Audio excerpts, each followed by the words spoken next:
Okay, so I'm about to run out the door, gotta run to a meeting, and it's almost Christmas time, so I want to make this video really quick. One big thing is the end of the year, is 2019 right around the corner, and a lot of us are going to be setting our New Year's resolutions, which is one of those things that I love, the fact that we do have New Year's resolutions. Any excuse to set goals, I'm all for. The downside of that is statistically about 80% of us fail our New Year's resolutions, our goals, by February.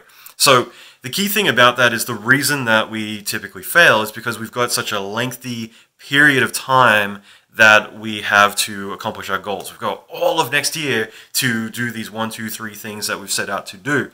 And because of that, it allows us to ease in a little bit too easy. And of course, over that time, we have a chance to fail, and it's such a lengthy amount of time that we're not able to measure the fact that we are. And when we finally do realize, oh crap, I didn't quite make it, we just give up entirely and say, I'll do it next year. In other words, every single time I sit down with my friends and I say, what are your goals for next year? That's when they're usually repeating the same goal that they told me the year before and the year before that. So one of the key things that you've got to think about is when you set your goals, you've got to have intent. You've got to have a compressed timeline that you can measure, and that way you can always see where you're falling off. I always say attack with urgency and fail fast. In other words, I want to have an urgent, compressed timeline to work on something so that way I can get results quick. And more importantly, I can see if I'm starting to fall behind or something that I'm doing isn't working. In other words, I can fail fast, I can get back on track, and I can iterate very quickly. So best way to think about it is, for me, I don't typically work with annual goals. I don't have a 12-month goal. I usually have a 90-day goal. In other words, I set a 90-day year, and that is all the goals that I have that might be like a year long. I try and compress down into 3 months, and I try to hit them as hard as I can. And the reason for that is because that way I'm going to have, like I said, I can attack it with urgency. I can get things done very quickly. What I always think is a lot of us set this goal of like, maybe our goals are too big. In other words, I want to change careers and become a supervisor in that other career, whatever they might be. Maybe that's too big for 1 year. So we think, well, that's impossible. But what if you had 3 years? What if you had 5 years? You can have these much bigger goals that within that amount of time, anything at all is completely possible. So sometimes you got to have these bigger goals, but you got to break them down enough that they can be done within that compressed timeline that you set up. So in other words, 3 months is plenty of time when you're hitting it hard to get anything done within that time. But then once you hit that 3-month mark, once you've ticked off those goals, you move on to the next set and the next set. And within that 12 months, if you've got those iterations working so quickly, you can accomplish 3 to 5 years of work within that time frame. And again, it's all about just breaking down goals until they are achievable, until you can consume them. Right? So key thing, like I said, 90-day goals, that's how I work. It might not be for you, but again, attack with urgency, fail fast. The other key thing about this is consistency. So the article I wrote recently about this was called Goal Atrophy. In other words, just with any of our goals, we have to be consistent. We've got to work it like a muscle, and the more that we do it, the more it becomes easy. Now, if we set goals and we start to taper off and neglect it, eventually that goal is going to lose its mass. It's going to atrophy, and it's going to be a pain point for you. So in other words, there's going to be a certain point once you've neglected it enough that that goal that you set out for next year to do, suddenly that's a pain point. It's something that you don't want to lean into anymore. You're like, I can't even think about that. Yeah, I'm so behind. I'm so busy with other things. I'm not going to be able to achieve that goal anymore. I'll do it next year instead. And that's exactly what we do every single time. So what I like is Bill Gates, love that guy. Wherever I turn, I'm always seeing like Bill Gates reads a book a week and all these kind of little anecdotes here and there. And what I find more intriguing than that, because I know people who read a book a day, but again, it's either quantity or quality. And in this case, what I'm more impressed about, I remember one lecture I attended of Bill Gates was where he was talking about all the books that he wanted to read, but they were a much bigger task to take on. In other words, he has one rule, which is when he picks up a book, he's only going to pick it up if he can read it all the way through to the end. In other words, he's not going to start reading a book and then drop off halfway through and get distracted with all these other things, which I'm guilty of. I'm sure we all are. The commitment that he puts into, I'm not going to start a new book until I finish this one, I really love that. For me, that resonates a lot more, because he was able to list a lot of different books that he always wanted to read. He's like, one day I want to read this massive book, and this one over here, and this one over here as well.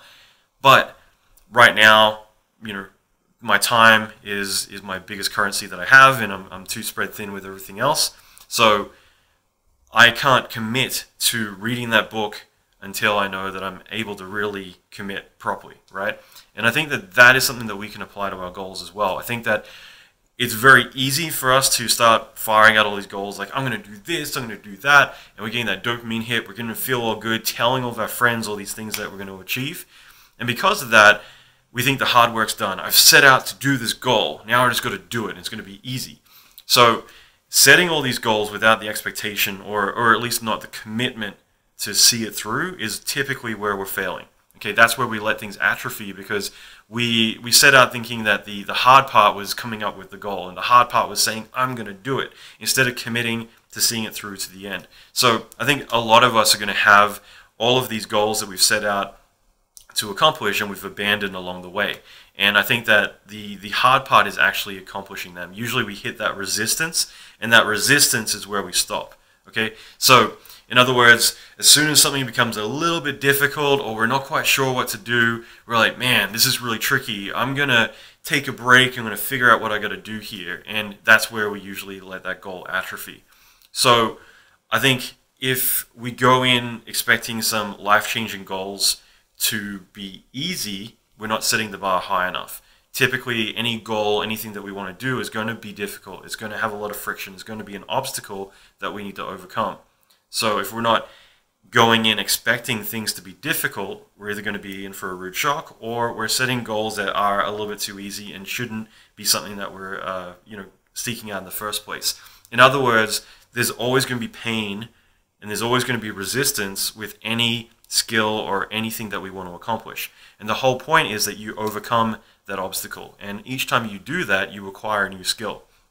So every single time I go in to set a goal, I'm looking to crush that thing. I'm going to look at minimizing the obstacle. I'm going to minimize the risk involved. I'm also going to anticipate the kind of problems I'm going to run into, just to make it a little bit easier on me, because at least then I know how to react and how to respond when I come up against that resistance.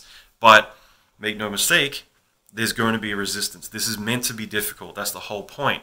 But once you accomplish it, once you overcome that issue that you ran into, then you acquire a new skill. And the next time that you come across it again, there's no longer any resistance. There's no longer any friction. You've accomplished that skill. You now can find new obstacles to come across. So bit by bit, you're able to mark these down. You're able to acquire a new skill and move on to the next one and the next one. And that's how you improve and continue to grow over time. So I think that's important to think about, is when you're setting a goal, you need to be committed to seeing it through to the end, and acknowledging, of course, it's going to be difficult. Anything worthwhile doing is going to be tricky. Anything worthwhile doing is not going to be easy in the beginning, but over time, it gets easier. So as we approach this, as we go through setting these goals, we need to acknowledge it's going to be difficult, but more importantly, we got to see it through. It's a lot easier to give up and abandon things along the way, but I would rather be able to stick with something and crush it and get through to the end and look back and be like, man, that was a pain to do, but now look at me, I've got this new skill that I can do. And you can mark that into your arsenal of weapons to use for later, rather than adding it to the pile of things that you abandoned because you got a little bit of resistance along the way. So as you set your goals for 2019, think about this, not just about setting your goals and telling everyone how great it's going to be, you're going to do all these things. I would instead look at setting a goal and thinking about, like, okay, if I'm going to do this, what are the things that are going to happen along the way? What are the difficulties, the friction, the obstacles, the walls that I'm going to hit, and how do I overcome them? How can I better prepare myself? Because obviously these are going to be difficult. I need to have a compressed timeline so that way I can achieve these within a set amount of time, and I can also check in with myself occasionally and see, okay, this is where I should be at. Where am I at? Am I ahead, behind? Am I completely off track? Am I making progress? Whatever gets measured gets managed. That's Pete Drucker who said that, and that's a very critical thing to look at here, is that everything that we're doing needs to be measured. We need to check in. We need to see where we're at, and that's why having a compressed timeline helps with that. But more importantly, you don't let your goals atrophy. You don't let them fall to the wayside. If you're going to set a goal, you need to be committed to see it through to the end. You're not going to let it be abandoned the minute you hit that friction. So be selective with your goals. Don't just fire out all these things to do. It's very easy to get overwhelmed saying, I'm going to do this, this, this, this, and this, and you've got pages of all these things to do. Focus on breaking them down until they're achievable, and more importantly, you've only got a few select ones that you can focus on. Having that timeline means that you have the excuse of, you know, if I've got 10 goals, great, well, these 3 months I'm doing these 3 or 4 goals at most, and then I can worry about the other things that come through. But don't commit to something until you really are committed. In other words, you really know that you're going to see it through to the end. If you're Bill Gates, this would be a book and you're going to read it cover to cover. You're not going to pick it up and then get distracted with another shiny object along the way. So be hesitant. Don't just start setting out goals without having that commitment and that perseverance to see it through to the end. Leave a comment below. Let me know what your big goals are for next year. And more importantly, what obstacles you think you're going to run into and how you plan to overcome them.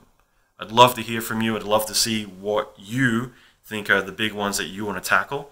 And I'd love for all of us to check in and see where we're at 6 months from now.